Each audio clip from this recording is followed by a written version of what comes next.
Time pass বঙ্গপুরবাসী YouTube চ্যানেলে আপনাদের সকলকে জানাই স্বাগত। তো বন্ধুরা, আমি আগের ভিডিওতে আপনাদেরকে দেখিয়েছিলাম যে আমাদের এখানে ফুল গাছ বসানো প্রোগ্রাম হচ্ছে।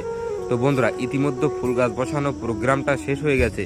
এখন বসে আমাদেরকে কাজ দিয়েছে যে ফুল গাছগুলো রাস্তার ধার দিয়ে বসিয়ে চলে গেছে, সেই ফুল গাছগুলোকে এই তান্নান কুসুম দিয়ে সাজিয়ে দিতে হবে। তান্নান কুসুমটা কি? তান্নান কুসুম হচ্ছে মালয়েশিয়ার ভাষা। তো বন্ধুরা, মালয়েশিয়াতে যে এই যে পাম ফলগুলোকে, এই পাম ফলের যে কাদি, এই কাদিগুলোকে বলে তান্নান। পাম ফলের কাদিকে বলে তান্নান। আর এই যে কোসুং, কোসুং মানে শূন্য বা খালি, কোসুং মানে শূন্য বা খালি, খালি বা শূন্য।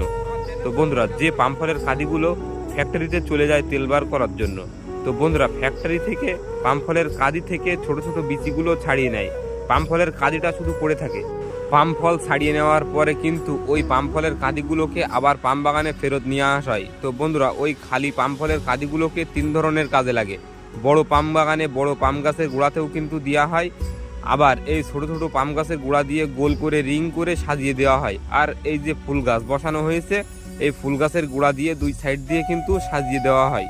আমাদের এই সহকর্মী কাজের পার্টনার এই কিন্তু ফুল গাছের 2 সাইড দিয়ে তান্নান কোসংগুলো কিন্তু খুব সুন্দরভাবে সাজিয়ে দিচ্ছে। এইভাবে কিন্তু ফুল গাছের 2 সাইড দিয়ে তান্নান কোসংগুলো বা খালি পামফলগুলো সাজিয়ে দিতে হয়। পামফলের কাদিগুলো গাছের গোড়া দিয়ে সাজিয়ে দিলে কিন্তু 2 ধরনের কাজ হয়।